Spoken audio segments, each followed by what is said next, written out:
Hello positive sols, কেমন আছেন আপনারা? আশা করছি আপনারা সবাই সুস্থ আছেন, ভালো আছেন, আনন্দে রয়েছেন।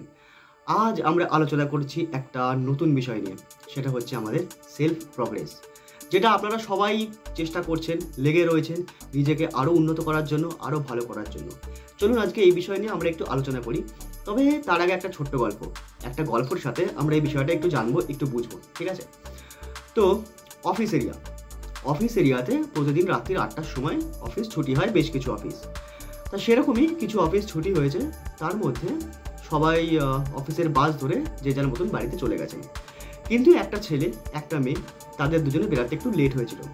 তো লেট হওয়াতে কী হয়, অফিসের যে লিভ সিস্টেম রয়েছে না, বাড়িতে ছেড়ে দেওয়া অবধি, সেই বাসটা তারা মিস করে। আর সেটা মিস করার ফলে তাদেরকে ওখানে দাঁড়িয়ে থাকতে হয় পরের বাসের জন্য, অথবা অন্য কোনো বাসের জন্য তারা ওয়েট করছিল। কিন্তু সেই সময় খুব প্রাকৃতিক দুর্যোগ চলছে, প্রচণ্ড বৃষ্টি চলছে। তো তারা কি করবে, তারা সেই বাস স্টপেজে তারা দাঁড়িয়েছিলেন, ওয়েট করছিলেন বাসের জন্য। এবার ভাবছিলেন যে বৃষ্টিটা একটু কমলেই হয়তো কিছু না কিছু পেয়ে যাব, বাস, ট্যাক্সি বা অটো। তো তারা ওয়েট করতে লাগলো।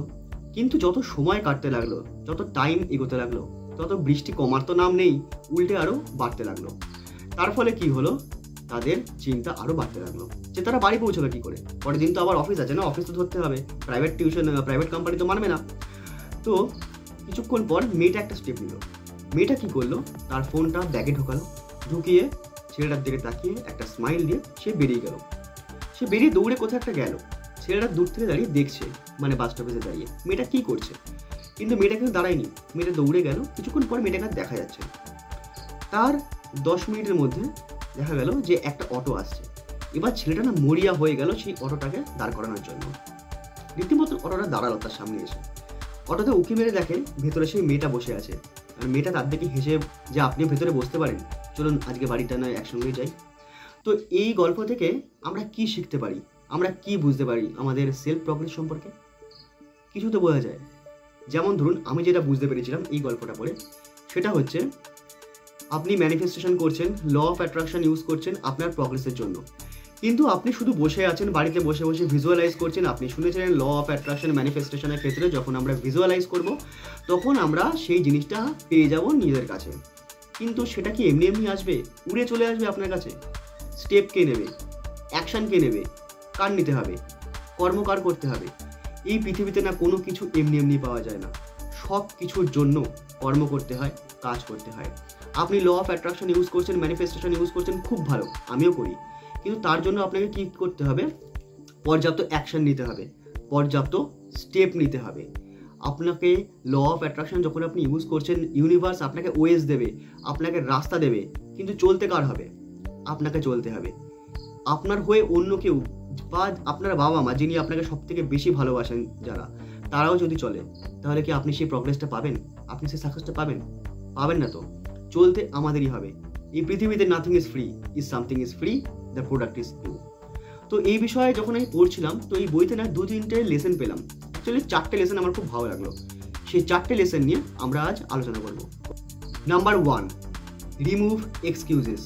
আসলে আমরা যখন কোনো কাজ করতে যাই না, আমাদের সাবকনসিয়াস মাইন্ড কী করে জানেন তো, প্রথমেই সব এক্সকিউজেসগুলোকে সামনে নিয়ে আসে। তার কারণ কি, আমাদের সাবকনসিয়াস মাইন্ড সবসময় আমাদের হ্যাবিচুয়াল অ্যাকশানেই থাকতে চায়। সে কখনো নতুন কাজ করতে চায় না, কারণ সেটা আমাদের কমফোর্ট জোনের বাইরে। আর আমরা খুব ভালোভাবেই জানি, আমাদের কিছু পেতে হলে আমাদের কমফোর্ট জোনের বাইরে বেরোতে হবে। তো আমাদের এক্সকিউজেস কীভাবে আসে? আমার কাছে এখন সময় নেই, আজ আমি খুব ক্লান্ত, আমি এই জিনিসটা ভালো মতন করে পারি না, আমি পারফেক্টভাবে করতে পারবো না, আমাকে এখনও শিখতে হবে, আজ নয় 2 দিন পরে করব, কালকে করব, এখন ভাল লাগছে না। এই সমস্ত আমাদেরকে ছাড়তে হবে। যতদিন না আমরা এইসব এক্সকিউজেসকে ছাড়বো, ততদিন আমরা সেলফ প্রগ্রেসের পথে এগোতে পারবো না। এটা আমরা সবাই জানি। কিন্তু তারপরেও আমরা বারবার প্রোক্রাস্টিনেট করি, আমরা অলসতা দেখাই, আমরা কিছুতেই এটা বুঝি না যে আমাদের প্রথম স্টেপ নিতে হবে, আমাদের ছোট স্টেপ নিতে হবে। যতদিন না ছোট স্টেপ নেব, তত অবধি হবে না। পারফেকশনের পিছনে দৌড়ে লাভ নেই। আমাদের ছোট ছোট থেকেই শুরু করতে হবে, আমাদের শিখে শিখেই পারফেক্ট হতে হবে। অ্যাকচুয়ালি পারফেক্ট বলতে কিছুই হয় না, সব কিছুই গুড হয় বা বেটার হয়। পারফেকশন আবার কি? পারফেকশন তো ঈশ্বর, পারফেকশন তো গড, তাই না? ঠিক এর সাথে রিলেট করছে নাম্বার 2, ফাইন্ডিং পারফেকশন। আমরা সব কিছুতেই পারফেকশন খুঁজি, আমি এই কাজটা পারফেক্টভাবে করতে চাই, এই কাজটা আমার পারফেক্ট না হলে আমি কি করে করব, লোকে কি বলবে। আরে একটা জিনিস বুঝুন, যদি আমরা কোনো কাজ পারফেক্ট বলে ছেড়ে দিই, যে আমরা পারফেক্ট পারি না বলে আমরা করব না, তাহলে কি কোনো কাজ কোনোদিনও হবে? পারফেকশন কি এমনি এমনি চলে আসে? আচ্ছা ধরুন আমি বা আপনি কোনো কাজ পারি না, সেটা আমরা কোনোভাবে আজকের দিন করলাম, আমরা এটা একইভাবে করে যাচ্ছি, 100 দিন করে গেলাম। এইবার আপনি দেখুন আমাদের প্রথম দিনের কাজের সঙ্গে আমাদের 100 দিনের কাজটা যখন মেলাবেন, যখন পাশাপাশি রেখে দেখবেন, তখন ডিফারেন্সটা না খুব সুন্দর বোঝা যাবে যে ফার্স্ট দিনের কাজ কেমন হয়েছে আর 100 নম্বর কাজটা কেমন হয়েছে। অনেক ডিফারেন্স, 100 নম্বর কাজটা অনেক বেশি ভালো হয়ে গেছে। তো এই পৃথিবীতে পারফেক্ট বলে কিছু হয় না, এই পৃথিবীতে বেটার হয়। পারফেক্ট একমাত্র ঈশ্বর, পারফেক্ট একমাত্র গড, পারফেক্ট হচ্ছে একমাত্র ইউনিভার্স। তো পারফেকশনের পিছনে দৌড়ে লাভ নেই, আমাদের কাজ করতে হবে, আর কাজ করতে করতে আমরা শিখবো, শিখতে শিখতে এগোবো। নাম্বার 3তে আসছে ফেস চ্যালেঞ্জেস। আমরা অনেক কাজ করতে গিয়ে থামিয়ে দিই এই শুধুমাত্র এই কারণে যে আমাদের চ্যালেঞ্জ ফেস করতে হবে, আমাদের অনেক প্রবলেম আসবে, অনেক অসুবিধা আসবে, অনেক চ্যালেঞ্জেস আসবে, কি করে সলভ করব সেটা এখনই ভাবার কি দরকার। আর যখন আমাদের কোনো কিছু ইচ্ছা থাকবে যে আমরা কিছু করব, আমরা কিছু সাকসেস চাই, আমাদের পার্টিকুলার ফিল্ডে আমরা এগিয়ে যেতে চাই, তাহলে প্রবলেম তো আসবেই, চ্যালেঞ্জেস তো আসবেই। আর এটা তো খুবই সাধারণ ব্যাপার, এটা সবার লাইফে আসে। আপনি দেখুন না, এই পৃথিবীতে যত সাকসেসফুল লোক রয়েছেন তাদের লাইফে কি আগে কোনোদিন চ্যালেঞ্জেস আসেনি, কোনো প্রবলেম আসেনি? আচ্ছা এখন কি আসে না? এখন কি তাদের লাইফে কোনো চ্যালেঞ্জেস আসে না, কোনো প্রবলেমস আসে না? তারা কি করে? সব ছেড়ে ছুড়ে পালিয়ে যায়? যায় না তো, তারা ফাইট ব্যাক করে, তারা চেষ্টা করে, তারা সলিউশন খোঁজে। আর যখন আপনি সলিউশন খুঁজবেন, আপনি চেষ্টা করবেন, আপনি কষ্ট করবেন, আপনি হার্ডওয়ার্ক করবেন, আপনার সেই হার্ডওয়ার্কের সামনে, আপনার ম্যানিফেস্টেশনের সামনে, আপনার সাবকনসিয়াস মাইন্ডের পাওয়ারের সামনে সেই চ্যালেঞ্জেস, সেই প্রবলেমসকে অনেক বেশি ছোট বলে মনে হবে।